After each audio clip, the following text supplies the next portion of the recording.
नमस्कार दोस्तों, आज के इस वीडियो में हम लोग उत्तर प्रदेश अधीनस्थ सेवा चयन आयोग प्रारंभिक अर्हता परीक्षा, जिसे आप लोग यूपी ट्रिपल एससी पेट के नाम से भी जानते होंगे, तो उसी के प्रैक्टिस सेट के बारे में हम लोग बात करेंगे और पहला प्रैक्टिस सेट भी करेंगे। आप ध्यान दीजिएगा, ये रुक्मणी पब्लिकेशन का बुक है जो अभी लेटेस्ट आया है प्रैक्टिस सेट के लिए। इसमें आप देखेंगे तो इसमें 2 सेट जो प्रीवियस ईयर के पेपर दिए गए हैं, जो 2021 में 2 चरणों में कराए गए थे इसके पेपर। उसके बाद 4 सेट 2022 में कराए गए थे, उसके भी पेपर हैं। साथ ही साथ 24 इन्होंने प्रैक्टिस सेट दिया, हालांकि दिया इन्होंने 25 है, लेकिन थोड़ा मिसप्रिंट होने के कारण 24 है। तो टोटल कुल मिला के आप देखेंगे तो 31 प्रैक्टिस सेट इसमें दिए गए हैं। तो हम क्या करेंगे, सबसे पहले हम लोग ये प्रीवियस ईयर के प्रैक्टिस सेट सॉल्व करेंगे। उसके बाद जो है हम लोग नए नए प्रैक्टिस सेट, डेली एक प्रैक्टिस सेट आपको देखने को मिलेंगे। तो आप क्या करिएगा, सबसे पहले देखिएगा, हम लोग ये जो पेपर है फर्स्ट शिफ्ट में हुआ था 24 अगस्त 2021 को, उसको करेंगे। क्योंकि प्रीवियस ईयर पेपर आप देखेंगे सिलेबस जो है, जो पिछला था वही सिलेबस अभी भी है। तो आपको ज़रूर इसमें बहुत सी चीज़ों का अनुभव होगा कि हाँ पेपर का पैटर्न तब क्या था अब क्या था। हालांकि आप में से बहुत लोगों ने इसे पेपर दिया भी होगा, लेकिन कुछ लोग नए होंगे। तो इस पेपर को आप देखिए, आप ज़रूर अनुभव लीजिएगा कि हाँ पेपर का पैटर्न कैसा होता है, कैसे क्वेश्चन पूछे जाते हैं। तो चलिए, समय का ध्यान रखते हुए हम लोग क्या करते हैं, सबसे पहले इस प्रैक्टिस सेट को सॉल्व करेंगे। साथ ही ध्यान दीजिएगा, अगर किसी क्वेश्चन के हम डिटेल में भी जाएंगे तो डिटेल में हम उन्हीं पॉइंट्स की बात करेंगे जो कई बार एग्जाम में पूछे गए हैं, तथा कई क्वेश्चन की ट्रिक भी बताएंगे, तो आप चीज़ों को कैसे अपने दिमाग में सेट करेंगे। और साथ ही साथ ये भी ध्यान रखिएगा कि आपको टेलीग्राम चैनल पर इसका मैं PDF भी दे दूँगा, जिससे आप खुद से प्रैक्टिस इसको कर सकेंगे। तो चलिए, आज का पहला क्वेश्चन हम लोग ध्यान देते हैं। आज का जो पहला क्वेश्चन है यह है कि भारत में शासन करने वाले दिए गए शासकों का काल क्रमानुसार सही क्रम क्या है। तो आप इसमें सबसे पहले जो है इल्तुतमिश का काल आता है। ये भारत की पूछ रहा है, एक आपसे दिल्ली पूछता है, लेकिन ये भारत पूछ रहा है। जब भी भारत में पूछेगा तो आप ध्यान दीजिएगा, इल्तुतमिश जो पहले आते, इसके बाद आपका खिलजी वंश के अलाउद्दीन खिलजी आते हैं, इस ऑप्शन के अनुसार हम बात कर रहे हैं। इसके बाद आपका शेर शाह सूरी आते हैं, फिर आते हैं आपके अकबर। अर्थात देखा जाए तो इसमें से ऑप्शन बी सही आंसर हो जाएगा, यानी इल्तुतमिश, उसके बाद अलाउद्दीन खिलजी, फिर आएंगे आपके शेर शाह सूरी, फिर आते हैं आपके अकबर। इसी के साथ आपसे एक क्वेश्चन पूछता है कि दिल्ली पर शासन करने वाले शासकों का एक क्रम में लगाइए, या फिर कौन सबसे ज़्यादा समय तक, कौन सबसे कम समय तक शासन करता है। ये क्वेश्चन कई बार पूछा गया है। तो आप एक ट्रिक भी साथ ही ध्यान रखेंगे कि गुलाब खिले तो सुगंध लो, गुलाब खिले तो सुगंध लो। अर्थात कहें तो गुलाब से हो जाएगा आपका क्या, गुलाम वंश सबसे पहले आता है, दिल्ली पर शासन करता है। उसके बाद खिले से आप खिलजी याद रखिएगा, खिलजी वंश। फिर गुलाब खिले तो से आप तुगलक वंश याद रखेंगे। गुलाब खिले तो सुगंध लो, सुगंध से आप सैयद वंश याद रखेंगे, और लो से आप लोधी वंश याद रखेंगे। अर्थात फिर से ध्यान से देखिएगा, गुलाब खिले तो सुगंध लो, यानी गुलाम वंश, फिर खिलजी वंश, फिर तुगलक वंश, फिर सैयद वंश, उसके बाद लोधी वंश। दिल्ली पे यही 5 शासक क्रमानुसार शासक किए थे। ये क्वेश्चन तो अक्सर पूछ ही लेता। साथ ही आपसे पूछेगा कि दिल्ली पर सबसे कम समय तक शासन किसने किया था और सबसे ज़्यादा समय तक शासन किसने किया था। ये आपको प्रीवियस ईयर में भी पूछा गया, अभी आगे आपको दिखेगा अभी अगले प्रैक्टिस सेट में। तो ध्यान दीजिएगा, जब भी पूछे कि सबसे कम समय तक शासन किसने किया तो आप खिलजी वंश का नाम याद रखेंगे, और सबसे ज़्यादा समय तक अगर आपसे पूछता है तो आप तुगलक वंश को याद रखेंगे। सबसे कम समय खिलजी, सबसे ज़्यादा तुगलक वंश। चलिए नेक्स्ट क्वेश्चन की ओर हम लोग चलते हैं।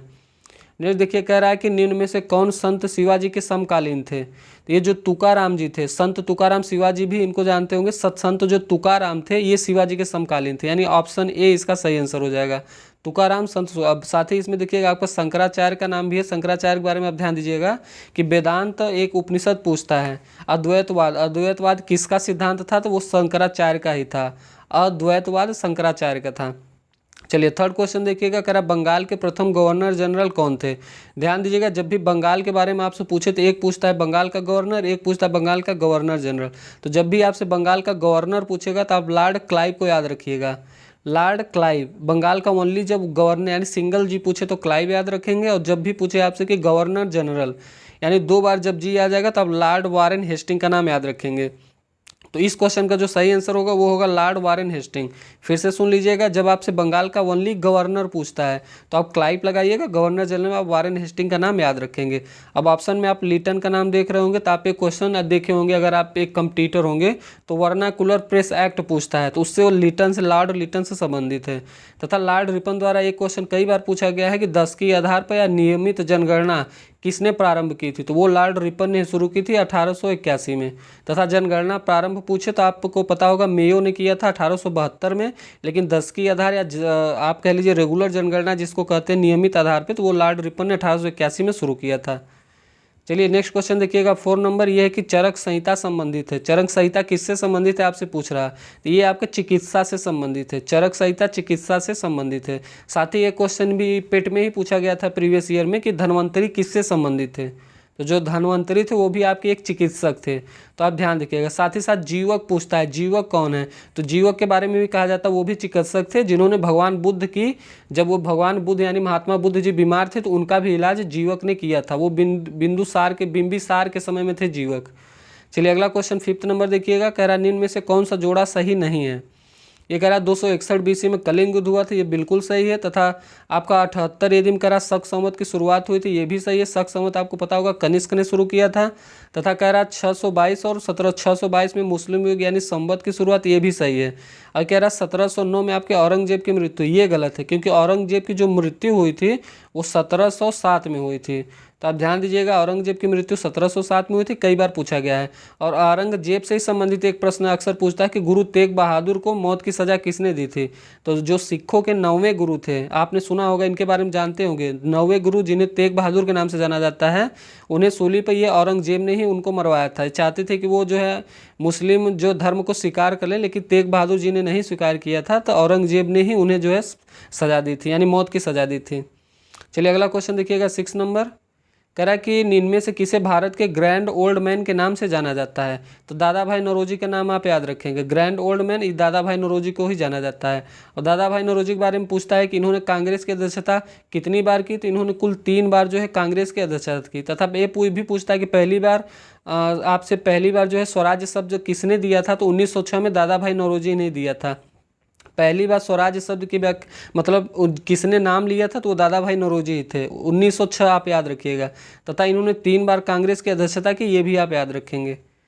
चलिए अगला क्वेश्चन देखिएगा 7 नंबर, कह रहा कि 1916 में किसके नेतृत्व में 2 होम रूल लीग शुरू हुई, तो ये थे आपके एनी बेसेंट और लोकमान्य तिलक। ये 1916 की बात है। लोकमान्य तिलक जी ने पूना से ये शुरू किया था, तथा एनी बेसेंट जी ने मद्रास से किया था।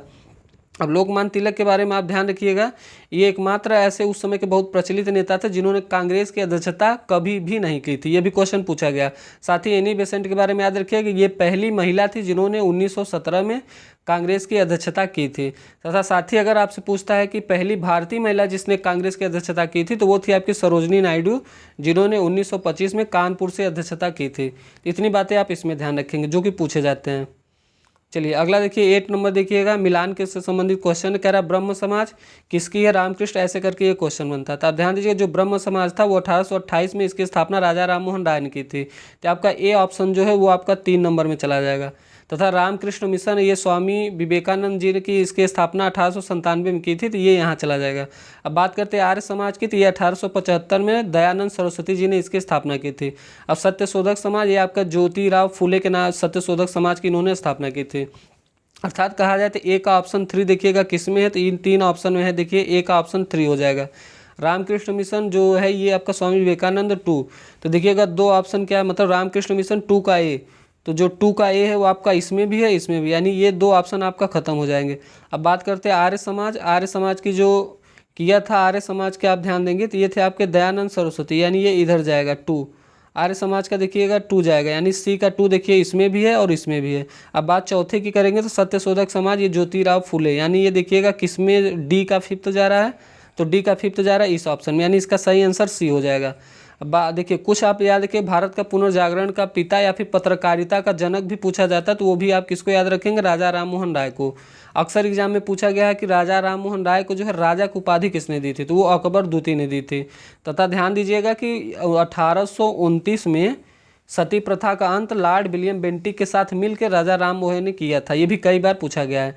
तथा दयानंद सरस्वती के बारे में आप ध्यान रखेंगे, एक इनकी पूछे जाता है कि सत्यार्थ प्रकाश एक जो है पत्रिका थी, किससे संबंधित है, तो वो दयानंद सरस्वती से ही संबंधित है। और स्वामी विवेकानंद के बारे में याद रखिएगा, 1893 में शिकागो में गए थे, भाषण दिए थे, भारत का बहुत ही बड़ा नाम किए थे। तथा कर्मयोग, ज्ञान योग, ऐसे करके इनकी कुछ जो है रचनाएं पूछी जाती हैं, तो वो विवेकानंद से संबंधित है। और इनके बारे में आप ध्यान दीजिएगा, हम लोग 12 जनवरी को युवा दिवस भी मनाते हैं विवेकानंद के समय, 12 जनवरी को युवा दिवस मनाया जाता है। चलिए इतनी बातें जो है अक्सर एग्जाम में पूछी जाती हैं। चलिए 9 नंबर देखिए, कह रहा करो या मरो का नारा किसने दिया था? तो ये नारा दिए थे आपके महात्मा गांधी जी ने। लेकिन अगर आपसे पूछ लेता है कि ये नारा बनाया किसने था, तो आप यूसुफ मेहर अली करके एक व्यक्ति थे, उनका नाम याद रखेंगे, यूसुफ मेहर अली। तो महात्मा गांधी का नाम करो या मरो का नारा में आप ध्यान देंगे। अब बात करें महात्मा गांधी के बारे में, तो आपको पता होगा 9 जनवरी को हम लोग क्या मनाते हैं? प्रवासी भारतीय दिवस मनाते हैं हर वर्ष। महात्मा गांधी के भारत आने के उपलक्ष्य में मनाया जाता है। तथा इनसे संबंधित कुछ पॉइंट पूछे जाते हैं, जैसे कि आप ये पहली बार भारत आया 1915 में, 1916 में ये जो है आपका जो लखनऊ का अधिवेशन हुआ था उसमें ये भाग लिए थे। तो इनसे एक व्यक्ति मिलते हैं राजकुमार शुक्ल। राजकुमार शुक्ल जी जो है बिहार के किसानों की परेशानी बताते हैं। उसी से संबंधित फिर महात्मा गांधी जी 1917 में चंपारण आंदोलन करते हैं। बिहार में जाके चंपारण आंदोलन पहला जाता है, पहला असहयोग आंदोलन जो है आप कह लीजिए, पहला जो आंदोलन था चंपारण आंदोलन में गांधी जी गए थे 1917 में। इसके बाद इन्होंने 1918 में 2 आंदोलन किया था। एक इन्होंने किया था अहमदाबाद और दूसरा किया था इन्होंने खेड़ा। तो 1918 में 2 आंदोलन, एक अहमदाबाद इन्होंने किया, उसके बाद खेड़ा किया। अब बात करते हैं 1920 में, तो 1920 में इन्होंने असहयोग आंदोलन शुरू किया था, जो कि जब चौरी चौरा कांड हुआ था 1922 में, उससे आहत होकर इन्होंने असहयोग आंदोलन को बंद भी कर दिया था। तथा गांधी जी से संबंधित आपका 1930 भी पूछा जाता है। 1930 इसलिए पूछा जाता है कि इन्होंने नमक आंदोलन, या जिसे आप सविनय अवज्ञा आंदोलन भी जानते होंगे, तो इन्होंने शुरू किया था। उसकी अगर डेट आपसे पूछे तो आप 12 मार्च से लेकर 6 अप्रैल 1930 याद रखिएगा। जब 12 मार्च को वो चलते हैं और 6 अप्रैल को जब दांडी पहुँचते हैं, तो वहाँ पर जो है जैसे ही ये आंदोलन खत्म होता है उसी समय आपका सविनय अवज्ञा आंदोलन शुरू होता है। तो ये बातें गांधी जी के बारे में आप ध्यान रखेंगे। तथा साथ ही ये ध्यान रखिएगा 1942 का जो क्रिप्स प्रस्ताव आता है, तो उसे गांधी जी ने पोस्ट डेटेड चेक कहा था। पोस्ट डेटेड चेक क्वेश्चन अक्सर पूछा जाता है, किसने कहा? गांधी जी ने 1942 क्रिप्स मिशन को कहा था। तथा 1942 में ही भारत छोड़ो आंदोलन का नारा भी गांधी जी ने ही दिया था। एक क्वेश्चन अक्सर गांधी जी से भी पूछा जाता है कि 1942 में जब इन्होंने ये नारा दिया था तो ऑपरेशन 0 आवर चला था, जिसके तहत गांधी जी को गिरफ्तार करके कहाँ रखा गया था? तो जब 0 आवर चला था तो गांधी जी को आगा खां पैलेस में गिरफ्तार करके रखा गया था। अब बात करें गांधी जी की, तो माई एक्सपेरिमेंट विद ट्रूथ आप याद रखिएगा। My experiment with truth Gandhi ji के कई बार पूछी जाती है। तथा हरिजन पत्रिका भी गांधी जी से संबंधित है। बात हरिजन की हुई है तो एक आप फैक्ट याद रखिएगा, 1932 में गांधी और अंबेडकर जी के बीच में एक पूना पैक्ट हुआ था, जो अक्सर एग्जाम में पूछा जाता है। तथा 1931 भी याद रखिएगा, जो गांधी इरविन समझौता के नाम से जाना जाता है। इसमें यह भी पूछ लेता है कि गांधी जी ने जो है इरविन से कितनी मांगे की थी, तो कुल गांधी जी ने 11 मांगे की थी। आप ध्यान रखेंगे कि ग फॉर गांधी और ग से 11, ये दोनों ऐसे अटैच करके रखेंगे, ग से गांधी, ग से 11। तो गांधी जी ने कुल कितनी मांगे की थी? कुल 11 मांगे की थी। चलिए अब ऑप्शन देखिए, सरदार पटेल, इनके बारे में आप जानते ही होंगे। 31 अक्टूबर को इनका जन्म दिवस मनाया जाता है। तथा आप नर्मदा का जो नर्मदा नदी किनारे गुजरात में स्टैचू ऑफ यूनिटी है 182 मीटर का, वो भी आप याद रखेंगे। सरदार पटेल जी के एकता दिवस के रूप में हम लोग मनाते हैं। तथा सरदार पटेल को सरदार की उपाधि 1928 में बारदोली की महिलाओं ने दिया था। और सुभाष चंद्र बोस को याद रखिएगा, इन्होंने कांग्रेस के हरिपुरा अधिवेशन 1938 में जो है अध्यक्षता की थी। तथा जवाहरलाल नेहरू, इन्होंने पूर्ण स्वराज का नारा जो है 1929 के कांग्रेस के अधिवेशन में अध्यक्षता करते हुए पूर्ण स्वराज का नारा का लक्ष्य दिया था। इतनी बातें एग्जाम में पूछी जाती है, आप ध्यान दीजिएगा।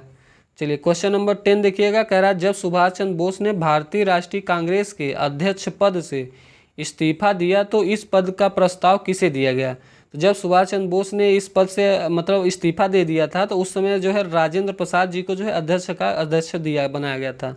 अर्थात मतलब इन्होंने इस्तीफा दिया तो डॉक्टर राजेंद्र प्रसाद जी बनाए गए। थोड़ी सी एक छोटी सी कहानी आप ध्यान रखिएगा, जब 1938 में हरिपुरा का अधिवेशन की अध्यक्षता ये किए थे, तो 1939 में भी ये इन्हीं को ही अध्यक्षता मिली गई। लेकिन उस समय महात्मा गांधी जी चाहते थे कि पट्टाभी सीतारमैया जी को जो है अध्यक्ष बनाया जाए। लेकिन जब वोटिंग होती है तो उसमें सुभाष चंद्र बोस जी जीत जाते हैं और गांधी जी हार जाते हैं, या कहिए पट्टाभी सीतारमैया हार जाते हैं, जिससे आहत होकर गांधी जी नाराज़ हो जाते हैं। तो सुभाष चंद्र बोस जी जो है अपने अध्यक्ष पद से इस्तीफा दे देते हैं और फिर जो है राजेंद्र प्रसाद जी को अध्यक्ष बनाया जाता है। तथा उसी के बाद एक क्वेश्चन पूछता है फॉरवर्ड ब्लॉक की स्थापना कब हुई थी? तो जब इन्होंने इस्तीफा दिया उसी के बाद इन्होंने आप कह लीजिए कि 1939 में ही फॉरवर्ड ब्लॉक की स्थापना करते हैं। तो फॉरवर्ड ब्लॉक की स्थापना कब हुई? 1939 में सुभाष चंद्र बोस जी ने किया था। चलिए क्वेश्चन नंबर 11 देखिएगा जी। 11 नंबर है कि सलाल पन बिजली परियोजना किस नदी पर स्थित है? तो ये जो बिजली परियोजना, ये आपके बिजली पन जो ये परियोजना है, सलाल पन बिजली परियोजना, ये आपके चिनाब नदी पर स्थित है। ध्यान दीजिएगा, ये आपका कहाँ स्थित है? तो ये ऑप्शन नंबर सी देखिएगा, ये चिनाब नदी पे स्थित है। चलिए अगला क्वेश्चन देखिए, कह रहा बसंत विषुव होता है, एक होता है शरद विषुव, एक होता है बसंत विषुव। जब भी आपसे बसंत विषु पूछेगा तो आप याद रखेंगे 21 मार्च का डेट। अगर आपसे शरद विषु यहाँ पे पूछ लेता तो आप 23 सितंबर याद रखेंगे। तथा एक क्वेश्चन अक्सर एग्जाम पूछता है कि वो कौन सी तिथि है जब दिन और रात बराबर होते हैं, तो 21 मार्च और 23 सितंबर की ही डेट होती है जब दिन और रात दोनों बराबर होते हैं, यानी 12 घंटे का दिन 12 घंटे की रात होती है। तथा एक क्वेश्चन आपसे पूछता है सबसे बड़ा दिन कौन सा होता है, तो याद रखिएगा जो 21 जून, जिस दिन हम लोग पर्यावरण दिवस मनाते हैं इसी उपलक्ष्य में, 21 जून को ही सबसे बड़ा दिन होता है तथा सबसे छोटी रात होती है। चलिए अगला क्वेश्चन देखिएगा 13 नंबर, करा राजस्थान में खेतड़ी परियोजना किसके उत्पादन के लिए प्रसिद्ध है, तो जो राजस्थान की खेतड़ी परियोजना है वो आपकी तांबा उत्पादन के लिए बहुत प्रसिद्ध है और कई बार एग्जाम में पूछा गया है। अगला क्वेश्चन देखिए कि काजीरंगा राष्ट्रीय उद्यान स्थित है, जो काजीरंगा है वो आपका असम में स्थित है। काजीरंगा जो गेंडों के मतलब संरक्षण के लिए बनाया गया था, काजीरंगा ये आपका असम में स्थित है। चलिए इसी के साथ देखिएगा पश्चिम बंगाल, मध्य प्रदेश, केरल। केरल में आप पराम्बीकुलम नेशनल पार्क याद रखेंगे, पराम्बीकुलम नेशनल पार्क। तथा जब बात मध्य प्रदेश की होगी तो आप कान्हा, किसली, पन्ना आदि राष्ट्रीय उद्यान को याद रखेंगे। अब पश्चिम बंगाल का एक बहुत प्रसिद्ध पूछा जाता है सुंदरवन राष्ट्रीय उद्यान, तो सुंदरवन राष्ट्रीय उद्यान ये भी आप याद रखेंगे, ये पश्चिम बंगाल में है। चलिए अगला क्वेश्चन देखिएगा 15 नंबर, करा निम्नलिखित में से कौन सी हिमालयी नदी तंत्र की नदियां हैं, यानी हिमालय से निकलने वाली नदी आपसे पूछ रहा है। तो इनमें मुख्यतः गंगा और ब्रह्मपुत्रा को आप इस ऑप्शन के अनुसार ध्यान देंगे। गंगा और ब्रह्मपुत्रा हिमालय की नदियां हैं, तो इसमें जाइएगा दूसरा और तीसरा ऑप्शन बी। बात करें कावेरी और गोदावरी की, तो ये प्रायद्वीपीय नदियाँ कही जाती हैं। जो हिमालय से निकलती है बे आप बंगाल में जाती है, आपको पता होगा गंगा ब्रह्मपुत्रा बंगाल की खाड़ी में जाती है और डेल्टा का भी निर्माण करती हैं। लेकिन कावेरी हुई, गोदावरी हुई, नर्मदा, ये सब जो है बंगाल की खाड़ी की ओर नहीं जाती। चलिए अगला क्वेश्चन देखिएगा 16 नंबर, यह है कि बैंक दर का अर्थ है। बैंक दर का क्या अर्थ है ये आपको बताना है। तो जो बैंक दर का अर्थ होता है ये होता है कि देश के केंद्रीय बैंक द्वारा ली जाने वाली जो आधिकारिक ब्याज दर होती है उसे बैंक दर कहा जाता है। यानी केंद्रीय बैंक द्वारा ली जाने वाली जो आधिकारिक ब्याज होती है, मतलब एक फिक्स ब्याज रेट जो होती है, उसी को बैंक दर कहा जाता है। चलिए 17 नंबर देखिएगा, यह है कि यदि आरबीआई नकद कोषानुपात को घटा दे तो साख सर्जन पर क्या असर पड़ेगा। यदि आरबीआई ऐसा करती है तो वो जो साख सर्जन जो है वो बढ़ जाएगी। आरबीआई ऐसा करेगी तो साख सर्जन बढ़ जाएगी। अब बात करें आरबीआई की, रिजर्व बैंक ऑफ इंडिया जानते होंगे आप, 1 जनवरी 1949 को इसका राष्ट्रीयकरण होता है तथा 1935 में इसकी स्थापना होती है यंग हिल्टन आयोग के द्वारा। चलिए अगला देखिए 18 नंबर का रहा, इनमें से किस प्रकार की अर्थव्यवस्था में संसाधनों पर निजी अधिकार होते हैं और आर्थिक गतिविधियों का मुख्य उद्देश्य लाभ अर्जित करना होता है। तो ऐसी अर्थव्यवस्था को पूंजीवादी अर्थव्यवस्था कहा जाता है। बात करें पूंजीवादी अर्थव्यवस्था में, तो इसमें आप अमेरिका, ब्रिटेन, जापान आदि को ध्यान देंगे, ये सभी पूंजीवादी अर्थव्यवस्था संबंधित है। बात करें भारत की, तो भारत एक मिश्रित अर्थव्यवस्था संबंधित है। चलिए अगला क्वेश्चन देखिएगा, कह रहा 100 रुपये का नोट किसके द्वारा हस्ताक्षरित होता है। तो ध्यान दीजिएगा 1 रुपये का नोट अगर आप छोड़ देंगे, ओनली 1 रुपये का जो नोट होता है उस पर वित्त सचिव के हस्ताक्षर होते हैं। उसके अलावा जितने भी नोट होते हैं सब में आरबीआई के गवर्नर का हस्ताक्षर होता है। अब आपके पेट जैसे एग्जाम में ये भी क्वेश्चन पूछा जाता है कि मंगलयान पे कितने रुपए का नोट है। तो मंगलयान पे आप 2000 रुपये का नोट याद रखेंगे। तथा आपसे पूछता है 500 रुपये के नोट पे, तो वहाँ पे लाल किला का चित्र अंकित है। तथा 200 रुपये के नोट पे आप सांची का स्तूप याद रखेंगे जो मध्य प्रदेश में है। तथा 100 रुपये के नोट पे आप रानी की वाव याद रखेंगे। तथा 50 रुपये के नोट पे आप हम्पी का रथ याद रखेंगे। इतने जो है कई बार एग्जाम में पूछे गए हैं, हो सकता है आपके आने वाले एग्जाम में भी पूछ लिया जाए। चलिए अगला क्वेश्चन देखिएगा 20 नंबर, करा कि फेमा का पूर्ण रूप क्या है। जब भी आपसे फेमा का पूर्ण रूप आप पूछेगा तो आप याद रखिएगा फॉरेन एक्सचेंज मैनेजमेंट एक्ट। अब ये आता कब है तो आप ध्यान रखिए, ये लागू होता है सन 2000 में। सन 2000 में ये एक्ट लागू होता है। फेमा का फुल रूप होता है फॉरेन एक्सचेंज मैनेजमेंट एक्ट। चलिए अगला क्वेश्चन देखिएगा 21 नंबर। 21 कह रहा है कि भारत के संविधान में जन स्वास्थ्य एवं स्वच्छता किसमें शामिल है। तो जब भी इस सब की बात करें, देखिए संविधान में ये शामिल, देखिए राज्य सूची, संघ सूची, समवर्ती सूची। बात करें सूचियों की, तो ये जो सूचियों की बात की गई है वो आपके अनुसूची 7 में की गई है।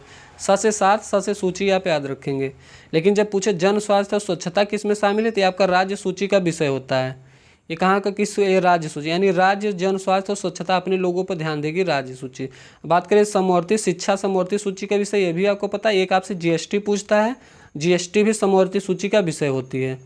चलिए आप देखिए, एक दो अक्सर एग्जाम में पूछा जाता है। एक आपसे पूछा जाता है जनगणना, एक पूछा जाता है जनसंख्या। तो जब भी आपसे जनगणना पूछेगा तो वो संघ सूची का विषय होता है। जब भी आपसे जनसंख्या पूछेगा तो वो राज्य सूची का विषय होता है। इन दोनों को भी आप ध्यान देंगे, जनगणना संघ सूची, जनसंख्या राज्य सूची। चलिए क्वेश्चन नंबर 22 देखिए, कर आप एक सेकेंड ज़रा होल्ड करिएगा। क्वेश्चन नंबर 22 देखिएगा जी। 22 कह रहा है आपसे कि भारत में पंचायती राज व्यवस्था इसके अंतर्गत रखी गई है। तो जो पंचायती राज व्यवस्था रखी गई है वो आपका राज्य के नीति निदेशक तत्व के अंतर्गत रखी गई। इससे रिलेटेड एक क्वेश्चन भी आपसे पूछा गया था इसकी अनुसूची के बारे में। तो राज्य की नीति निदेशक तत्व के अंतर्गत पंचायती राज व्यवस्था रखी गई। पूछता है पंचायत कौन से अनुच्छेद में है। पंचायत संबंधी जो अनुच्छेद है वो आपका अनुच्छेद 40 है, आप इसको याद रखेंगे। अनुच्छेद 40 पंचायत संबंधित है, आप ध्यान देंगे। चलिए अगला क्वेश्चन ध्यान दीजिएगा। 23 नंबर 23 यह है कि शिक्षा का अधिकार एक मौलिक अधिकार है जो कि संबंधित है। तो जो शिक्षा का अधिकार मौलिक अधिकार है वो आपका आर्टिकल 21 से संबंधित है। आप ध्यान दीजिएगा 86वां संविधान संशोधन सन 2002 में होता है जिसके तहत शिक्षा को मौलिक अधिकार में रखा जाता है आर्टिकल 21 के तहत।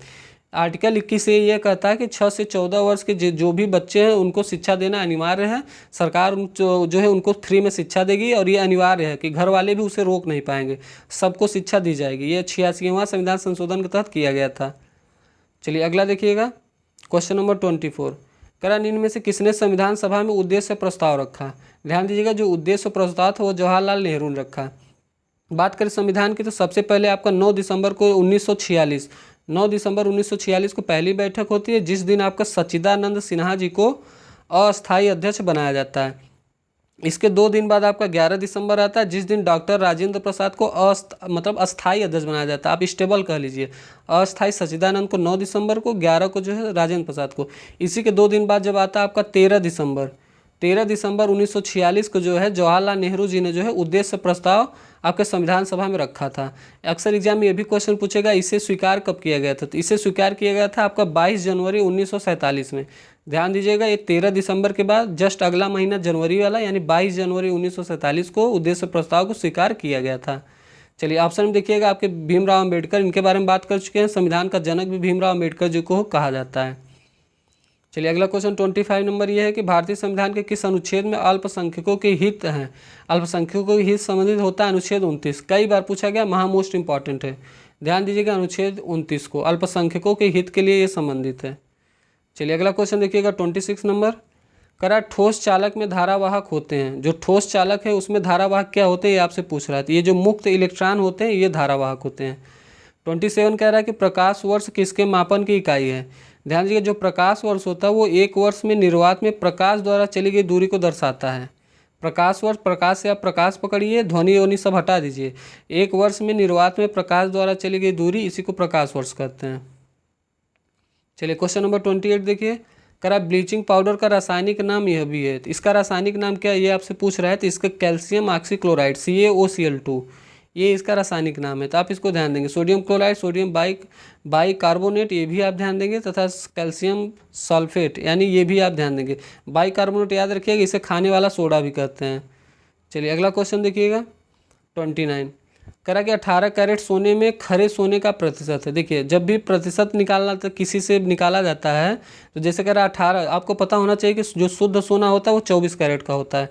तो ये 18 है कितने में से, 24 में से। परसेंटेज पूछ रहा है तो इसमें आप 100 से मल्टीप्लाई करिए। अब काट दीजिएगा, ये 4 6 या 24 हो जाएगा, 4 25 या 100। अब 6 से इसको काटिए 3 टाइम जाएगा। और 25 का जब आप 3 में मल्टीप्लाई करिएगा तो 75% इसका सही आंसर आ जाएगा, यानी ऑप्शन बी इसका सही आंसर है। चलिए अगला क्वेश्चन देखिएगा 30 नंबर करा संतरे में बहुतायत में होता है। तो जो संतरे में सबसे ज़्यादा जो है विटामिन सी पाया जाता है। अब बात करें विटामिनों की तो विटामिन ए और विटामिन आपका या विटामिन ए देख लीजिए। विटामिन ए को रेटिनॉल कहा जाता है, इसकी कमी से रतौंधी हो जाती है। अगला विटामिन बी आप ध्यान रखिएगा। विटामिन के कुल 8 टाइप के विटामिन होते हैं विटामिन बी के। अब कैसे याद रखेंगे आप 1 2 3 याद रखिए, यानी विटामिन B1 B2 B3। इसके बाद आप 5 6 और 7 याद रखिए, विटामिन B5 B6 और B7 तथा 2 याद रखेंगे आप, एक B9 होता है और एक B12 होता है। ये कुल मिला के 8 जो है बी के होते हैं। विटामिन बी को थायमिन भी कहा जाता है, बेरी बेरी इससे रोग हो जाता है। और विटामिन सी याद रखिएगा, आपके स्कारबिक एसिड के नाम से हम लोग जानते हैं। तथा विटामिन डी एक होता है जिसको कैल्सीफेरॉल के नाम से जानते हैं। विटामिन ई को टोकोफेरॉल और विटामिन के को फिलोक्विनान के नाम से जानते हैं।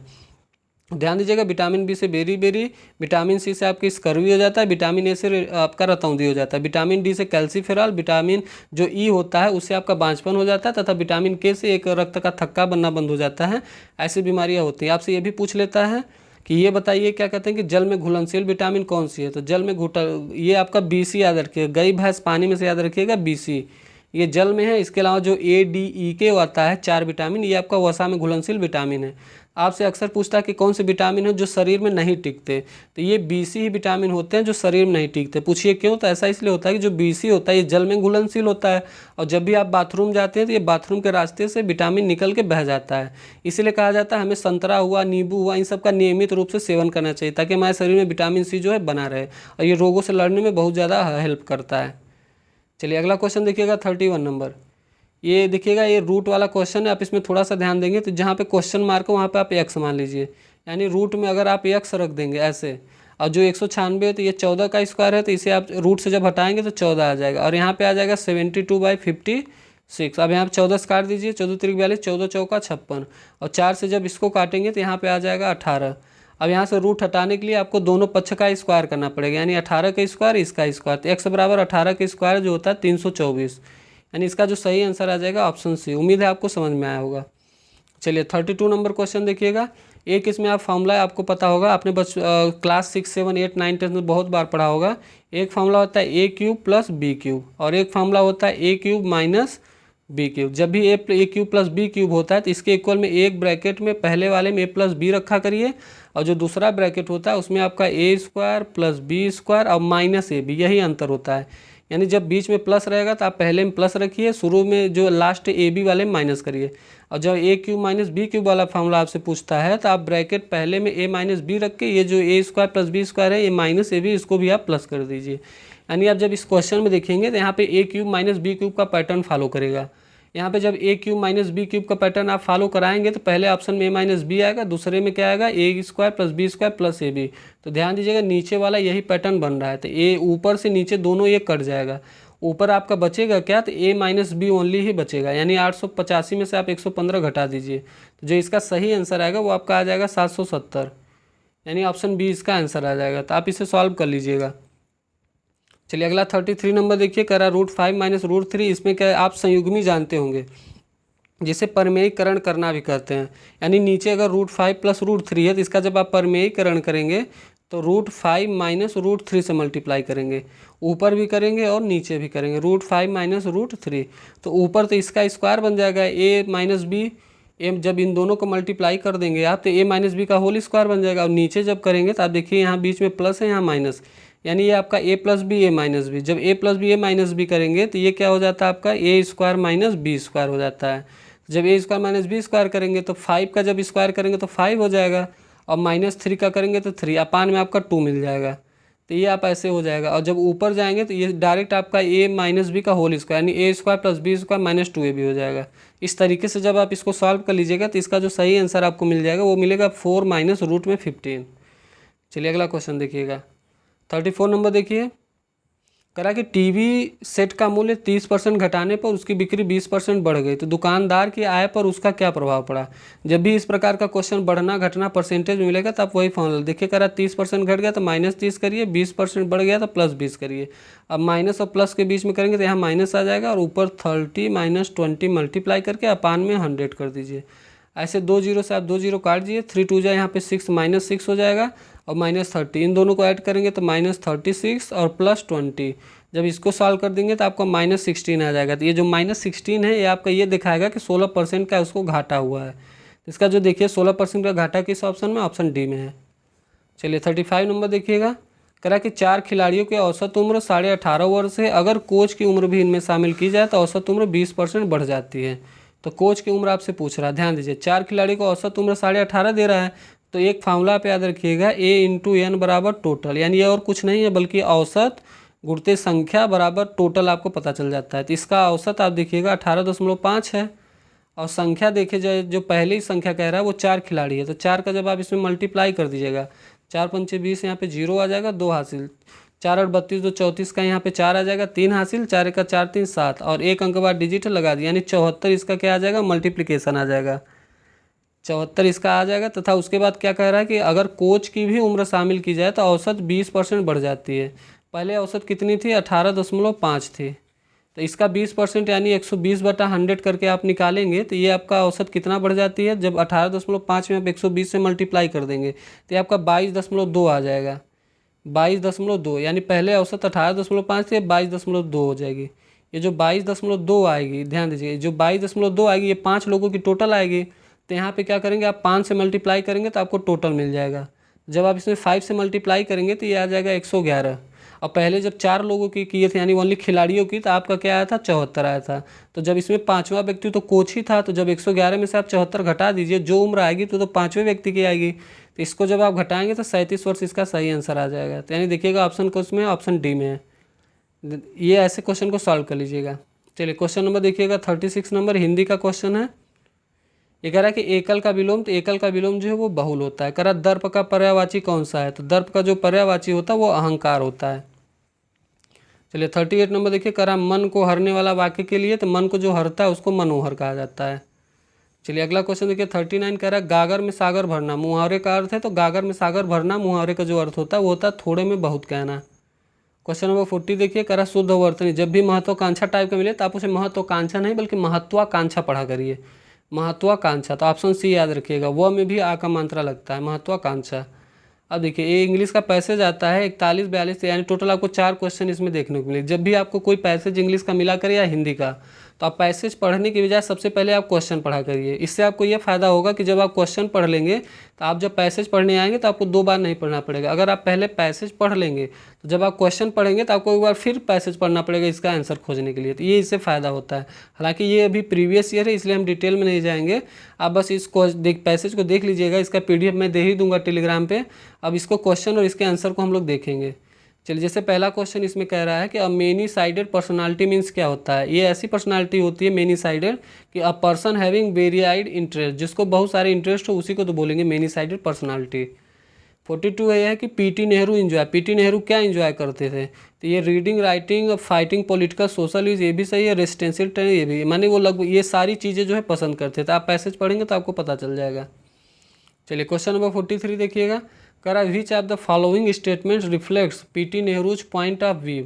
ऐसा कौन सा इन चारों ऑप्शन में था जो पीटी नेहरू के पॉइंट ऑफ व्यू को डिस्क्राइब करता है। तो ये था कि science and humanism are equally important. Passage पढ़ेंगे तो ये ऑप्शन इसमें सीधे सीधे लाइन कहेगी कि साइंस और ह्यूमनिज्म को ये दोनों को इक्वली इंपॉर्टेंट मानते थे। चलिए क्वेश्चन नंबर देखिए 44 देखिएगा, कह रहा give synonym for the following. Famous, famous का सिनोनिम पॉपुलर, बहुत इजी क्वेश्चन पूछा गया था। ये पुअर माने गरीब होता है, ऑफुल माने भद्दा होता है, स्टडी माने थका हुआ। तो फेमस का जो सिनोनिम है वो आपका पॉपुलर हो जाएगा। अगला है कि give antonym for the transparent. Transparent उसको कहा जाता है जो एक पार से दूसरे पार आसानी से देख लें। इसका जो एंटोनिम माने होता है बिलोम, इसका बिलोम होगा ओपेक। ओपेक माने होता है अस्पष्ट, यानी एक जो आप ऐसे शीशा मानिए तो ये बिल्कुल जो है भद्दा रहेगा, उसके पार आप नहीं देख पाएंगे। तो ये ओपेक इसका जो है एंटोनिम हो जाएगा। चलिए क्वेश्चन नंबर 46 देखिएगा, रीजनिंग संबंधित है। करा दिए गए विकल्पों में से संबंधित शब्द का चयन करना। जैसे पक्षी विज्ञानी में पक्षी का अध्ययन होता है, उसी प्रकार नृविज्ञानी में क्या होता है, तो नृ माने मानव होता है, यानी मानव का अध्ययन को नृविज्ञान कहा जाता है। 47 कह रहा है कि उस शब्द का चयन कीजिए जो समूह के बाकी शब्दों से मेल नहीं रखता। जैसे देखिए दही हुआ, मक्खन हुआ, पनीर, ये सभी दूध से बनते हैं लेकिन तेल इसमें सबसे अलग है। चलिए क्वेश्चन नंबर 48 देखिएगा। 48 ये है कि यदि किसी निश्चित कूट भाषा में प्रोडक्शंस को ये कहा जाता है तो उसी कूट भाषा में ओरिएंटेशन को क्या कहा जाता है। देखिए दोस्तों, अगर आपको ये कोडिंग डिकोडिंग वगैरह में प्रॉब्लम होती है तो आप एक कमेंट पैरा ज़रूर करिएगा। तो इससे रिलेटेड मैं आपको 10 मिनट की वीडियो दूंगा जिसमें आपका आने वाली कोई भी एग्जाम हो, कितना भी टफ आपका कोडिंग डिकोडिंग हो, कभी गलत नहीं होगा। अगर आपको कोड याद भी नहीं होते हैं, चाहे वो सीधी रैंकिंग के कोड हो, चाहे वो रिवर्स रैंकिंग के कोड हो, या जितने भी टाइप के क्वेश्चन इसमें बनते तथा कोड याद करने की जो ट्रिक है वो भी मैं आपको एक छोटी सी वीडियो में दे दूंगा। आपको ओनली 5 मिनट में आपको सारे कोड याद हो जाएंगे। उल्टी कोड, सीधी कोड, जितने भी दिक्कत होती है तो आपको जो क्वेश्चन होते हैं बहुत आसानी से बन जाएंगे। चलिए बात इस क्वेश्चन की करें, देखिए ये पी की कोडिंग होती है 16, आर की होती है आपकी 18, ओ की होती है 15, डी की होती है 4, यू की होती है 21। इधर देखेंगे सी की होती है 3। जब इसमें जाएंगे तो आप देखेंगे क्यू की होती है 17, पहले 16 था 17 यानी 1 बढ़ गया। आर के 18 होती है, क्यू का 17 यानी 1 माइनस हो गया। ओ का 15 होता है, पी का 16 यानी 1 फिर प्लस हो गया। डी का होता है 4, सी का होता है 3 यानी 1 माइनस, यानी अभी तक ये +1 -1 +1 -1 चल रहा था। लेकिन जब आप आ जाएंगे इसमें देखिए यू में, यू की कोड होती है 21। ध्यान दीजिएगा, जो यू की कोड यहाँ देखिए यू की कोड 21 होती है और ये है वी की कोड होती है 22। यानी यहाँ पे देखेंगे कितना प्लस हो रहा है, तो यहाँ पे 1 ही प्लस हो रहा है। लेकिन सी देखिए, ध्यान देंगे आप सी को, सी की कोड जब जाएंगे तो वो 3 होती है, लेकिन ई की जो कोड है वो आपकी 5 होती है, यानी यहाँ पे +2 हो गया। यानी देखेंगे स्टार्टिंग के जो 5 कोड थे उसमें +1 -1 चल रहा था, लेकिन सी वाले में जो है +2, अब बाकी वाले में भी +1 -1 ही चलेगा। अर्थात जो आपसे पूछा है ओरिएंटेशन, ये देखिए ओरिएंटेशन का आप 5 इधर से निकाल दीजिए और 5 इधर से, टी का 20 होता है तो इससे आप 2 प्लस करिए। देखिए किस ऑप्शन में 5वें पर वी मिलता है, देखिए 2 इधर घटाइए, 2 इधर, ओ और वी यहाँ पे मिल रहा है, 5वें पर वी इसमें मिल ही नहीं रहा है, इसमें आपका यू मिल रहा है। इसका जो सही आंसर हो जाएगा वो आपका ए ऑप्शन ही हो जाएगा। ए ऑप्शन इसलिए हो जाएगा, देखिए ओ का होता है आपका 15, पी का होता है 16, 1 प्लस हो गया, आर का 18, क्यू का 17, 1 माइनस हो गया, आई का 9 होता है, जे का 10 होता है, ये भी हो गया, ई का 5 होता है, डी का 4 होता है, ये भी हो गया, एन का 14 होता है, ओ का 15 यानी 15 होता है। अब देखिए टी का 20 होता है और वी का 22 होता है, यानी 2 प्लस हुआ। अब देखिए ए का 1 होता है, बी का 2 हो गया, और उसके बाद टी का 20 होता है, एस का 19। ऐसे आप करेंगे तो यही इसका सही ऑप्शन होगा, आप कर लीजिएगा। चलिए अगला क्वेश्चन देखिएगा 49। करा रीता की ओर इशारा करते हुए निखिल ने कहा, मैं उनकी माँ के पुत्र का इकलौता पुत्र हूँ, रीता निखिल से किस प्रकार संबंधित है। तो ध्यान दीजिएगा जब भी इस टाइप का क्वेश्चन मिलेगा तो आप ये इतना ध्यान रखिए, जब भी आपको मेल दर्शाना होगा तो आप ट्रायंगल से दर्शाया करिए, फीमेल को जो है सर्कल से, डबल बॉन्ड से आप जो है इसमें हस्बैंड वाइफ वाला रिश्ता दर्शाइए, सिंगल बॉन्ड से भाई बहन का, और ऊपर से नीचे जब एक लाइन खींचिए तो उसे पीढ़ी दर्शाइए। इससे क्वेश्चन बहुत ईजी बन जाएगा। जैसे इस क्वेश्चन को आप देखिएगा, क्या कह रहा है, रीता की ओर इशारा करते हुए निखिल ने कहा, हालांकि रीता के बारे में कहता है तो आप सबसे पहले रीता फीमेल है तो यहाँ पे आप रीता बना दीजिए।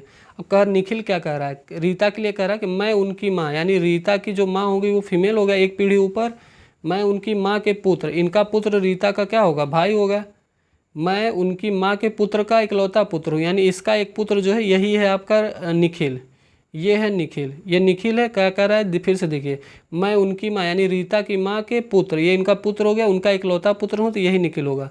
कह रहा है रीता निखिल से किस प्रकार संबंधित है, ये है रीता, ये है निखिल, ये निखिल के पिता, पिता की जो बहन होती है वो इसकी डायरेक्ट बुआ होती है, यानी ये बुआ के बारे में बात कर रहा था। रीता किस प्रकार संबंधित है, तो बुआ है, यानी ऑप्शन इसका ए सही हो जाएगा। चलिए अगला क्वेश्चन देखिएगा 50 नंबर।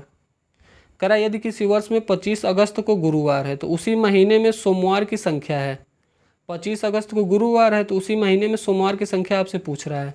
तो जब आप ध्यान देंगे अगस्त महीने की बात हो रहा है, तो अगस्त में जब आप जाएंगे तो अब देखिए 25 अगस्त को गुरुवार है तो अब 26 को आपको क्या मिलेगा, आपको गुरुवार के बाद शुक्रवार मिलेगा, और 27 को आपको शनिवार मिलेगा, 28 को आपको रविवार मिलेगा, 29 को आपको सोमवार मिलेगा। तो यहाँ पे एक सोमवार हमको मंडे यानी 29 को मिल गया। अब इसके 7 दिन पहले आप 22 तारीख को जाएंगे, मंडे मिलेगा, एक यहाँ पे मिलेगा, 22 से आएंगे फिर 15 तारीख को एक मंडे मिलेगा, 15 तारीख के बाद यहाँ 7 तारीख को एक मंडे मिलेगा, उसके बाद 1 तारीख को एक मंडे मिलेगा। तो ध्यान दीजिएगा इसमें कुल कितने मंडे आपको मिल रहे हैं, आपको कुल कितने मंडे मिल रहे हैं। तो जब 1 तारीख को आप जाएंगे तो देखिएगा 1 2 3 4 5 यानी कुल 5 मिल रहे हैं। जब भी आपसे उसी महीने में सोमवार की संख्या पूछेगा तो आप क्या लगाएंगे, 5, इसका सही आंसर लगाएंगे। चलिए अगला क्वेश्चन देखिएगा 51 नंबर। करा निम्नलिखित में से किस शहर में लाइट हाउस परियोजना का क्रियान्वयन नहीं हुआ है। हालांकि ये ध्यान देंगे तो ये उस समय का क्वेश्चन है, तो इसमें लगभग जो पटना था उस समय पटना में इसका क्रियान्वयन नहीं हुआ था। चलिए 52 नंबर है, ये कौन सी भारतीय दूरसंचार कंपनी विश्व की 5वीं सबसे मजबूत ब्रांड है। तो ये रिलायंस जियो उस समय सही आंसर था, क्योंकि वो 5वीं सबसे मजबूत ब्रांड थे उस समय। चलिए अगला क्वेश्चन देखिएगा 53 नंबर। कह रहा है कि बोर्ड परियोजना हाल ही में भारत के किस राज्य में शुरू की गई। जो बोर्ड परियोजना थी वो राजस्थान में शुरू की गई थी उस समय। अभी वर्तमान में देखेंगे कुछ परियोजनाओं का ध्यान रखेंगे, जैसे आपका एक खेल नर्सरी याद रखिएगा, खेल नर्सरी या फिर ई अधिगम, दोनों आपकी हरियाणा की योजना है, खेल नर्सरी ई अधिगम। आपसे राशन आपके ग्राम पूछे तो आप मध्य प्रदेश याद रखिएगा। आप बहिन और अम्मा योजना भी मध्य प्रदेश संबंधित है, याद रखिएगा। तथा एक आपसे पूछेगा जैसे आशीर्वाद योजना, आशीर्वाद योजना जो है वो आपका उड़ीसा से संबंधित है। ये योजनाएं आप ध्यान रखेंगे। चलिए 54 नंबर देखिएगा। कह रहा संयुक्त राष्ट्र की कोवैक्स योजना के अंतर्गत कोविड-19 की मुफ्त वैक्सीन पाने वाला पहला देश कौन सा है। उस समय जो कोविड-19 पे मुफ्त वैक्सीन पाया था वो आपका घाना देश था, घाना देश। ये कोविड-19 के मुफ्त वैक्सीन पाने वाला जो है देश था। 55 कह रहा है अंतरिक्ष में जाने वाली भारतीय मूल की दूसरी अमेरिकी महिला अंतरिक्ष यात्री कौन। सिरिसा बांदला का नाम आप याद रखेंगे, उस समय पूछा गया तो उस समय यही गई थी, बहुत ही प्रचलित नाम था उस समय की। चलिए 56 देखिए, कह रहा उस भारतीय पहलवान का नाम क्या है जिस पर हाल ही में डोपिंग के लिए 2 साल का प्रतिबंध लगाया गया था। ये 2021 की बात है, तो उस समय थी आपके सुमित मलिक, इनको जो है डोपिंग पे प्रतिबंध लगाया गया था। चलिए 50, ये सभी करंट अफेयर द्वारा पूछे गए, यानी लगभग 5 से 6 क्वेश्चन, उस समय लगभग 7 से 8 क्वेश्चन करंट अफेयर पे पूछे गए थे। अब आप इसकी संख्या 10 हो सकती है, तो आप करंट अफेयर पे भी पकड़ बनाए रखेंगे। चलिए अगला देखिए, भारत का वह कौन सा प्रथम राज्य है जहां end to end e cabinet प्रणाली लागू की गई थी? तो वो राज्य था आपका हिमाचल प्रदेश, जहां पे एंड टू एंड जो है प्रणाली लागू की गई थी। ई कैबिनेट, वर्तमान में अगर आपसे ई कैबिनेट प्रणाली पूछेगा तो आप हिमाचल प्रदेश बताइएगा। E cabinet Himachal Pradesh, e cabinet Himachal Pradesh. चलिए अगला क्वेश्चन देखिएगा 58, करा किस भारतीय मंत्रालय द्वारा हाल ही में 2019-20 के लिए UDISE शुरू किया गया था, प्लस UDISD प्लस शुरू किया गया था? पूछ रहा कौन सा योजना शुरू किया गया था? ये शिक्षा मंत्रालय द्वारा शुरू किया गया था। चलिए क्वेश्चन नंबर 59 देखिएगा जी। 59 ये कह रहा है कि स्मार्टफोन निर्माता वीवो ने किस क्रिकेट खिलाड़ी को अपना ब्रांड एम्बेसडर नियुक्त किया था? तो जो वीवो ने नियुक्त किया था वो आपके विराट कोहली को नियुक्त किया था, वीवो। अगला ये है कि आर्टिफिशियल इंटेलिजेंस आधारित पोर्टल सुपेश भारत में किस न्यायालय के लिए शुरू किया गया था? जो सुपेश पोर्टल था वो आपका सर्वोच्च सुप्रीम कोर्ट के लिए जो है शुरू किया गया था। चलिए क्वेश्चन नंबर 61 देखिएगा, कह रहा कि कितने भारतीय राज्य नेपाल से सीमा साझा करते हैं? ये आप देशों के नाम आप उससे याद रख लीजिएगा, एक क्वेश्चन आपसे ज़रूर पूछा जाएगा। तो जब ये आपसे नेपाल से पूछेगा तो याद रखिएगा कुल 5। कौन कौन से? तो आप एक उत्तर प्रदेश याद रखेंगे, ध्यान से सुनिएगा, उत्तर प्रदेश, एक उत्तराखंड, एक आपका बिहार, एक सिक्किम और एक है आपका पश्चिम बंगाल। उत्तर प्रदेश, देखिए अगर आप इसका ट्रिक बनाएंगे तो क्या ट्रिक बनेगा? देखिए SUBBU यानी सुब्बू। सुब्बू से आप क्या याद रखेंगे? एस फार क्या याद रखेंगे? Sikkim, U for Uttar Pradesh, B for आपका याद रखिएगा क्या? बिहार, और बी फार बंगाल, बिहार बंगाल, और ई फार क्या? उत्तराखंड, उत्तराखंड उत्तर प्रदेश, बिहार बंगाल और सिक्किम। सुब्बू से याद रखिएगा नेपाल, यानी नेपाल कुल 5 राज्यों से लगता है, यही 5 आप राज्य याद रखेंगे। चलिए अगला क्वेश्चन देखिएगा 62 नंबर, करा निम्न में से कोस्टा रिका की राजधानी कौन सी है? तो कोस्टा रिका की जो राजधानी थी, अगर आप देखेंगे बीजिंग हो नहीं सकती, दिल्ली ढाका हो नहीं सकती, बचा क्या? San Jose. ये इसका सही आंसर हो जाएगा। 63 के केंद्र शासित प्रदेश लक्षद्वीप की आधिकारिक भाषा निम्न में से क्या है? जो लक्षद्वीप की आधिकारिक भाषा है वो है आपकी मलयालम। मलयालम लक्षद्वीप की आधिकारिक भाषा है। चलिए 64 नंबर देखिएगा, कह रहा है कि भारत के संविधान के अनुसार लोकसभा के सदस्यों की अधिकतम संख्या क्या है? ये विवादित क्वेश्चन था उस समय, लेकिन उसका आंसर जो है 552 दिया गया था। चलिए 65 है कि हिंदी दिवस कब मनाया जाता है? जो हिंदी दिवस है ये हर वर्ष जो आपका 14 सितंबर को मनाया जाता है। 14 सितंबर को हिंदी दिवस, 5 सितंबर को आपको शिक्षक दिवस मनाया जाता है। अब हिंदी दिवस की बात करें तो 14 सितंबर 1949 को जो है ये निर्णय लिया गया था कि हिंदी भारत की राजभाषा होगी। उसी उपलक्ष्य में जो है 14 सितंबर को हिंदी दिवस मनाया जाता है। चलिए अगला क्वेश्चन देखिएगा 66 नंबर, कह रहा कि इनमें से कौन सा देश सार्क का सदस्य नहीं है? अब सार्क के बारे में बात करेंगे, जो म्यांमार देश होता है वो सार्क का सदस्य नहीं है। बांग्लादेश, नेपाल, अफगानिस्तान ये सभी सार्क के सदस्य। सार्क का मुख्यालय आपसे काठमांडू नेपाल पूछता है। 67 कह रहा है कि निम्न में से किस स्थान पर अजंता एलोरा की गुफाएं स्थित है? ये आपका औरंगाबाद महाराष्ट्र में स्थित है। अजंता एलोरा गुफा के बारे में भी पूछा जाता है किसने बनवाया था? तो आप कृष्ण फर्स्ट का नाम याद रखेंगे, कृष्ण फर्स्ट। ये राष्ट्रकूट वंश से संबंधित है कृष्ण फर्स्ट, जिन्होंने अजंता एलोरा की गुफाएं जो है बनवाई थी। चलिए 68 कह रहा है कि ओणम किस भारतीय राज्य या फिर केंद्र शासित प्रदेश का सांस्कृतिक उत्सव है? तो ओणम एक केरल का है। पोंगल आपसे पूछे तो आप तमिलनाडु याद रखिएगा। यक्षगान एक नाटक है जो कर्नाटक संबंधित है। और बिहू आपका ये असम से संबंधित है। तो केरल आप क्या, पाराम्बिकुलम नेशनल पार्क हुआ। मलयालम क्या यहाँ की भाषा है, ओणम केरल में मनाया जाता है। इतनी सारी चीज़ें आप ध्यान रखेंगे। चलिए 69 ये है कि निम्नलिखित में से कौन सा ग्रह सूर्य के सबसे नज़दीक है? तो देखिए जब भी ग्रह से संबंधित पूछेगा तो एक ट्रिक आप याद रखिएगा, यम वेम ज सन। फिर से सुनिएगा, यम वेम ज सन। अब इससे क्या याद रखेंगे? तो ये मरकरी माने बुध हो गया, वीनस माने शुक्र हो गया, अर्थ माने पृथ्वी, मार्स माने मंगल, बृहस्पति जुपिटर हो गया, सैटर्न शनि हो गया, यूरेनस और नेपच्यून। तो इससे आप याद रखिए कह रहा है कि सूर्य से सबसे नज़दीक यानी सबसे एम फार क्या हो गया? बुध हो गया। यम वेमसन 2-3 बार आप बोलेंगे तो ये आपको याद हो जाएगा। एम वेमसन का मतलब एम फार मरकरी यानी बुध, वी फार वीनस माने शुक्र, ई फार अर्थ यानी पृथ्वी, एम फार मार्स माने मंगल, जे फार जुपिटर माने Brihaspati, S for Saturn, U for Uranus, T for आपका एन फार नेपच्यून। तो एन मेंशन करके आप याद रख लीजिएगा। चलिए 70 नंबर देखिएगा, कह रहा नोबेल पुरस्कार जीतने वाले प्रथम एशियाई कौन थे? एशिया के जब प्रथम थे वो रविन्द्रनाथ टैगोर थे। नोबेल पुरस्कार जीतने वाले प्रथम थे। 1913 में गीतांजलि के लिए इन्होंने नोबेल पुरस्कार जीता था। अगला बात करें तो सीवी रमन, ये इनको आपका रमन प्रभाव के लिए 1928 में नोबेल पुरस्कार जो है दिया गया था। चलिए अब आगे बढ़ते हैं। देखिए एक हिंदी का पैसेज है, बहुत ही अच्छा पैसेज था, तो इसको आप ध्यान से पढ़ लीजिएगा, पीडीएफ से भी यहाँ से भी। मैं आपका इसके क्वेश्चन आंसर को बताऊंगा क्योंकि मैं ये प्रीवियस ईयर डिस्कस कर रहा हूँ। तो चलिए 71 नंबर देखिए, कह रहा विश्व में शांति क्यों आवश्यक है। अगर आप इसका सीधा से भी देखेंगे तो कह रहा मानव जाति के विकास के लिए जो है विश्व में जो शांति आवश्यक है, ऐसा गद्यांश में भी स्पष्ट है। अगला है कि विश्व शांति की स्थापना के लिए सबसे आवश्यक क्या होता है। इसके लिए होता है अहिंसा और प्रेम, माने हिंसा नहीं करनी चाहिए और सब में प्रेम होना चाहिए। ये आपको ऐसे भी मिल जाएगा पैसेज के अनुसार। 73 नंबर क्वेश्चन कह रहा है कि कठोर से कठोर हृदय को भी कोमल बनाया जा सकता है। ये ऐसे बनाया जा सकता है अहिंसा द्वारा, जब अहिंसा नहीं करेंगे तो ये काम हो जाएगा। अगला है कि किसी भी राष्ट्र के स्वर्णिम युग के प्रमुख तत्व हैं क्या हैं, तो ये है आपका शांति, सुख और रचनात्मक कार्य। यानी आपको पैसेज भी मिलेगा, दो दो पैसेज आपको देखिए देखने को मिल रहे हैं, तो आप उसकी भी प्रैक्टिस कर लीजिएगा। अगला कि नितांत शब्द का उपयुक्त पर्याय, यानी पर्यायवाची नितांत का पूछ रहा है। तो नितांत का जो अर्थ होता है वो होता है बिल्कुल। नितांत मूर्ख हो तुम, यानी बिल्कुल मूर्ख हो, लगभग ये ऐसा कुछ का नितांत। नितांत का पर्याय आपका बिल्कुल होता है। चलिए अगला पैसेज देखिए, विज्ञान से संबंधित है, इसको भी आप ध्यान दीजिएगा। इससे चलिए कुछ क्वेश्चन को हम लोग देखते हैं, आप क्वेश्चन ध्यान दीजिएगा। ये कह रहा है कि विज्ञान मानव की सबसे बड़ी शक्ति इसलिए कही गई है क्योंकि इसके बल से मनुष्य, तो इसके बल से मनुष्य क्या होता है, तो प्रकृति और प्राणी जगत का सिरमौर है। ये इसका सही आंसर है।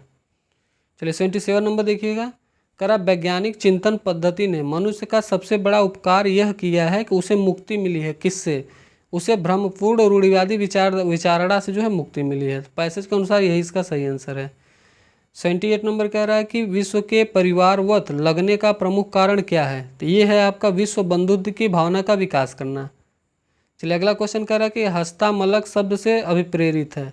हस्तामलक शब्द से अभिप्रेरित क्या है, तो ये आपका जो अभिप्रेरित शब्द है वो है कि हाथ के लिए आंवले की तरह। हस्ता आमलक, आमलक माने आंवला और हस्ता माने हाथ, यानी हाथ के लिए आंवले की तरह, इसका सही आंसर। 80 नंबर देखिए, कह रहा है वैज्ञानिक चिंतन पदबंध से आशय है, तो इसका आशय है स्वस्थ और संतुलित चिंतन, स्वस्थ और संतुलित चिंतन। चलिए अब मैथ में आप ध्यान दीजिएगा, तो यहाँ पे आपसे मैथ से कुल 4 पूछे जाते हैं, जैसे ग्राफ और आपका कह सकते हैं कि ऐसे सारणी करके क्वेश्चन होता है, तो इस तरह के आपसे कुल 20 क्वेश्चन पूछे जाते हैं। तो आपके लिए ग्राफ भी बहुत इंपॉर्टेंट हो जाता है। मैं क्या करूँगा, इन क्वेश्चन में जो ग्राफ हैं सबसे देखिए, आपको कोई भी ग्राफ जब दिया जाएगा, अगर आप ग्राफ को 2-3 मिनट का समय लीजिए, 5 मिनट चाहे 5 मिनट लगे, आप अच्छे से ग्राफ समझिए। अगर आप ग्राफ समझ जाएंगे तो आपको क्वेश्चन करने में कठिनाई नहीं होगी। प्रॉब्लम वही हो जाती है जब हम ग्राफ देख के अपने आप को थोड़ा हतोत्साहित फील कर लेते हैं, अरे ये तो समझ में नहीं आ रहा, ये बस उल्टा सीधा बना होता है। लेकिन आप इसको जब समझेंगे तो ये सबसे सरल होता है ग्राफ के क्वेश्चन, और एक बार इसको आप समझ लें तो आपके कोई भी क्वेश्चन गलत नहीं होगा। जैसे यही ग्राफ देख लीजिए, सबसे पहले देखिएगा कह रहा है क्या कि प्रश्न में दिए गए ग्राफ पर आधारित है इन प्रश्नों को उत्तर देना है। ठीक है, कह रहा ग्राफ में एक परीक्षा में 7 छात्रों के इतिहास और भूगोल के अंकों का अनुपात दर्शाया गया। अनुपात क्या होता है आपको पता होगा, A/B, यानी इसको अनुपात कहते हैं। ए को क्या कहा गया है, इतिहास कहा गया है, बी को भूगोल कहा गया है, क्योंकि 7 छात्रों का अनुपात दिया गया है। तो अनुपात में पहला ऊपर इतिहास नीचे भूगोल, यानी ऊपर वाला अंक जो है इतिहास होगा, नीचे वाला भूगोल। अब चलिए हम लोग देखते हैं इस ग्राफ को। देखिए ये आपका ग्राफ है, हम छोटा कर दें ताकि आपको पूरा ग्राफ मिल जाए, ध्यान दीजिएगा। ठीक है, ये देखिएगा, ये आपके 7 छात्र आपको दिख रहे होंगे, कौन कौन से, एक सेकेंड, देखिए ऊपर कर देना, उसके बाद आपको दिखेगा ये 7 ग्रह देखिएगा, ये 1 2 3 4 5 6 7 दिख रहे हैं ना, ये आपके छात्र हैं, बराबर लिखा है। ठीक है, अब छात्र के बाद क्या कह रहा है, इनके द्वारा दिए गए ये अनुपात दिए गए। अब देखिए अनुपात ये दिए गए ना, जैसे पहला देखिए ये आपका 0.65 दिया गया है, ये अनुपात है, ये अनुपात की वैल्यू है, यानी आप देखिएगा तो 0.65 ये आपका अनुपात है, यानी इसको जब हम परसेंटेज में बदलेंगे तो आप 65/100 कर सकते हैं, बिल्कुल कर सकते हैं। इसको आप ऐसे ही करेंगे तो ध्यान, ऊपर की जो वैल्यू 65 है वो किसकी है, वो आपके इतिहास की है, और भूगोल की कितनी है, 100 है। ये आपको मिल गया, इतिहास भूगोल में अंक मिल गया 65 और यहाँ पे 100। और दूसरा देखिए जो 0.85 है दूसरे का, यानी उसका जो अंक है वो 85/100 है, यानी आपका ध्यान देंगे तो 85 नंबर वो इतिहास में पाया, 100 नंबर उस किस में पाया, भूगोल में पाया है। तीसरा दिया गया देखिएगा 1.25, यानी जब आप इसको चेंज करेंगे तो आप इसको 125/100 करेंगे, यानी वो इतिहास में 125 पाया तथा भूगोल में कितना पाया, 100 नंबर। अगला ऐसे ही चेंज करेंगे, जैसे देखिए 1.4, तो इसमें आप कंफ्यूज नहीं होंगे, ये आपका क्या है 140/100 कर दीजिए, तो यानी 140 वो इतिहास में पाया, भूगोल में 100 पाया है। ऐसे करके आप इसमें 155 वाला करिए, तो ये 155 इतिहास में पाया है, आपका 100 भूगोल में पाया, तथा 95 वाला ये 95 इतिहास में पाया, 100 भूगोल में पाया है। अब आप समझ गए हैं कि अंक ये कैसे बांटे गए हैं इतिहास और भूगोल में। अब चलिए क्वेश्चन इसके देखते हैं, क्वेश्चन कैसे पूछा है। करा कितने छात्रों ने भूगोल की अपेक्षा इतिहास में ज़्यादा अंक अर्जित किए। ध्यान दीजिए, माने ये कह रहा है कि कितने छात्र हैं जो भूगोल की अपेक्षा इतिहास में, यानी नीचे वाले से ऊपर ज़्यादा होना चाहिए। अब देखिए यहाँ पे जब हम लोगों ने बदला था तो इनमें सबसे पहले आप देखिए ये तो 0.65 है, यानी 100 से नीचे है, ये भी 100 से नीचे है, ये भी 100 से नीचे है, ये 1.25। इसको बदला था तो 125/100 हुआ था, यानी भूगोल से ज़्यादा इतिहास पाया था तो पहला हो गया। ये आपका कौन दूसरा हो गया, क्योंकि ये भी 140/100 था। तीसरा ये 9 पॉइंट, ये भी 100 से नीचे था, ये 155/100 था, यानी ये तीन लोगों ने जो है इतिहास में भूगोल से ज़्यादा नंबर पाया था। तो इसका आंसर कितना हो जाएगा, यानी बी वाला ऑप्शन इसका सही आंसर हो जाएगा 3। उम्मीद है आप समझ गए होंगे। तो ये इसी तरीके से पैसेज था और इसी तरीके से इसको सॉल्व किया। जैसे दूसरा कह रहा है कि इनमें से किन छात्रों को भूगोल के अपेक्षा इतिहास में कम अंक मिले। और देखिए भूगोल की अपेक्षा इतिहास में कम, यानी 100 से कम कौन कौन पाया था। देखिए ये देखिए ये 65 यानी 100 से कम एक ये हो गया, यानी एक नंबर हो गया। दूसरा नंबर ये भी हो गया क्योंकि ये भी 100 से कम पाया। तीसरा ये भी हो गया, थर्ड नंबर भी हो गया। चौथा देखिए ये तो ज़्यादा पाया था, ये भी ज़्यादा ये पाया था, यानी 1 2 3 4 5 6। 6 नंबर भी 95 या 100 था, यानी टोटल कितने पाए 1 2 3 और 6। तो देखिए 1 2 3 6 कौन से नंबर में है, 1 2 3 6। देखिए सीधा सीधा मिल गया। तो कितना सरल होता है, बस आप समझ जाइए तो ये सरल हो जाता है। इसी तरीके से आप इसको निकाल लेंगे। 83 कह रहा भूगोल में छात्र 3 से 4 के मध्य की प्रतिशत बढ़त है। बढ़त आपसे पूछ रहा है, तो बढ़त के लिए आप क्या करेंगे, भूगोल में 3 से 4 के मध्य अंक जो प्रतिशत वो निकाली नहीं जा सकती क्योंकि आंकड़ा अपर्याप्त है। 3 से 4 के मध्य अंक की प्रतिशत बढ़त नहीं, क्यों आंकड़ा टोटल दिया ही नहीं गया, तो इसका आंसर हो जाएगा आंकड़ा अपर्याप्त। 84 कह रहा है कि इतिहास भूगोल के अधिकतम अनुपात और न्यूनतम अनुपात का अंतर। तो जब आप उधर जाइएगा ना तो अधिकतम अनुपात कितना था उसका, एक में 1.55 था और उसका न्यूनतम था 0.65। तो इनका अंतर 0.9 आ जाएगा, यानी इसका आंसर क्या हो जाएगा, सी वाला। ध्यान से देखिए, इतिहास या भूगोल के अधिकतम अनुपात और न्यूनतम अनुपात का अंतर। तो वही अधिकतम मतलब सबसे ज़्यादा नंबर और न्यूनतम माने सबसे कम। तो किसी एक का आप ले लेंगे तो इसका आंसर मिल जाएगा। चलिए 85 नंबर देखिए, कह रहा है कि छात्र 4 को भूगोल में 60 अंक मिले। तो इतिहास में अंक है 4 को, करा भूगोल में 60 अंक मिले। अब 4 को मिला कितना था भूगोल में, पहले ये देखिए, ये रहा 4 नंबर, इसको मिला था भूगोल में 125/100। 125/100 ऊपर इतिहास नीचे भूगोल, यानी 60 को 100 के बराबर कह रहा है। ध्यान से देखिए, यानी वो क्या कह रहा है कि 60 अंक को 100 के बराबर कह रहा है, क्योंकि नीचे तो 100 था। तो उसके इतिहास में अंक कितने हैं, इतिहास में उसके अंक कितने हैं, तो कितने अंक थे 4 नंबर के। चलिए फिर से देख लेते हैं एक बार। देखिएगा 125/4 नंबर 125/100। 60 को 100 बदल दिया, तो 125 को किस में बदलेगा, तो आप सीधे सीधे इसकी वैल्यू निकाल सकते हैं। यानी आप देखिएगा तो 100 को किस में बदल रहा है, 60 में। तो 125 को किस में बदलेगा, तो 60 गुणे 125 कर दीजिए, बटा में आप 100 कर दीजिए। 1 0 से 1 0 काट दीजिए, आप यहाँ से 5 दूनी काट दीजिए, और यहाँ पे आप 125 को काटेंगे तो 25 पंचे और 2 तिहाई काट दीजिए, यानी 25 तिया 75, यानी ऑप्शन सी इसका सही आंसर। तो ऐसे करके इसको कर लीजिएगा। चलिए ये ग्राफ देखिए, करा ग्राफ का अध्ययन कर निम्नलिखित प्रश्नों को उत्तर दीजिए। कच्चे ऊन का उत्पादन मीट्रिक टन में। देखिए यहाँ पे कच्चा ऊन दे दिए, कच्चे ऊन का उत्पादन मीट्रिक टन में। तो ये कह रहा है 2013-14 में कितना हुआ था, 56। 14-15 में 51। ये सभी उत्पादन दिया गया है। आप बस उत्पादन ध्यान से देख लीजिए ना, तो ये 13-14 में, ये 14-15 में, 15-16 में, ऐसे करके। अभी देखिए कैसे क्वेश्चन, बहुत सरल क्वेश्चन, बस आप अच्छे समझ लीजिए। पहला क्वेश्चन क्या कह रहा है कि कच्चे ऊन के उत्पादन में उच्चतम वृद्धि का वर्ष है। यानी ग्राफ जो है सबसे ज़्यादा कहाँ बढ़ा। देखिए यहाँ था, यहाँ तो नीचे हो गया, तो यहाँ वृद्धि हुआ नहीं, यहाँ से यहाँ कम वृद्धि है, यहाँ से यहाँ में थोड़ी वृद्धि दिख रही है, यहाँ से यहाँ देखिए सबसे ज़्यादा वृद्धि तो यहाँ से यहाँ दिख रही है डायरेक्ट। ये कितना था आप देखेंगे, यहाँ से डायरेक्ट यहाँ, यानी उच्चतम वृद्धि आपको कहाँ दिख रही है। तो सबसे ज़्यादा जो वृद्धि है आप ऑप्शन के अनुसार देखिए, तो 16-17, ऑप्शन सी में देखिए 16 और 17। तो ये कहाँ है, 16-17 यहाँ पे है, ये यहाँ था और यहाँ से बढ़ के डायरेक्ट यहाँ हो गया। तो 16-17 में सबसे ज़्यादा वृद्धि। अब चूँकि 17-18 देखिए यहाँ पे है 17-18, तो 16-17 में जब आप परसेंटेज निकाल लेंगे ना तो यही ज़्यादा जाएगा। तो ये आपका सही आंसर हो जाएगा। चलिए 87 नंबर देखिए, करा पहले 4 वर्षों के उत्पादन की तुलना में अंतिम 4 वर्षों में कच्चे ऊन का उत्पादन। इसे निकालने के लिए आप क्या करेंगे, तो पहले 4 वर्षों के उत्पादन की तुलना, यानी 4 वर्षों का उत्पादन आप जोड़ लीजिए सीधा सीधा। तो पहले 4 वर्ष में 56, 51, 53 और 65। देखिए पहले 4 वर्ष में क्या था, यही था ना, एक 56, 51, 53, 65। इन चारों को आप जोड़ लीजिए। जब इन चारों को आप जोड़ेंगे ना तो 225 आएगा। और अंतिम 4 यानी आप इसको जोड़ेंगे, ये 76, 58, 68, 73, जब आप इसको जोड़ेंगे तो ये आएगा 275। यानी पहले आया था आपका 225 पहले चार का, अंतिम का 275। पूछ रहा कितना वृद्धि हुई है, तो वृद्धि आपका कितना हुई, तो 275 में से इसको घटाएंगे तो आ जाएगा 50। अब बटा, यानी पहला था 225 तो 225 रख के गुणे 100 से कर दीजिए, तो ये परसेंटेज यानी ये वृद्धि निकल जाएगा। तो ये 22.2% की जो है आपको वृद्धि मिल जाएगी। तो इसका आंसर बी हो जाएगा। आप समझ रहे हैं ना, मतलब पहले 225 था, फिर 275 हो गया, कितने की वृद्धि हुई, तो वही हो गया कि ABC इतना ज़्यादा है तो कितने परसेंट की वृद्धि, तो ऐसे निकाल लीजिए। 8 वर्षों के दौरान औसत उत्पादन, औसत के लिए आप कुल जोड़ लीजिए, बटे 8 से भाग दे दीजिए, तो यहाँ पे औसत उत्पादन आपको मिल जाएगा। तो ये सीधा सा इजी सा क्वेश्चन है, तो इसका आपका सॉल्व कर लीजिएगा, 62.5 मीट्रिक टन आएगा। चलिए 89 नंबर देखिए, कह रहा है उत्पादन में पिछले वर्ष की तुलना में अधिकतम प्रतिशत घटत किस वर्ष रही है, तो ये आपका हो जाएगा आपका 18-19 में सबसे ज़्यादा घटा आपकी इसी में हुई। 90 है कि 2014-15 में कच्चे ऊन का उत्पादन 2019-20 के उत्पादन में कितना था, तो आप जब ऊपर जाके देखेंगे ना तो ये आपका पहले था 51, और जब 19-20 में कितना हो गया था आपका 68, यानी अनुपात क्या बना आपका 3/4, यही इसका अनुपात बना, सीधा सा आंसर डी हो जाएगा। चलिए अगला क्वेश्चन देखिएगा।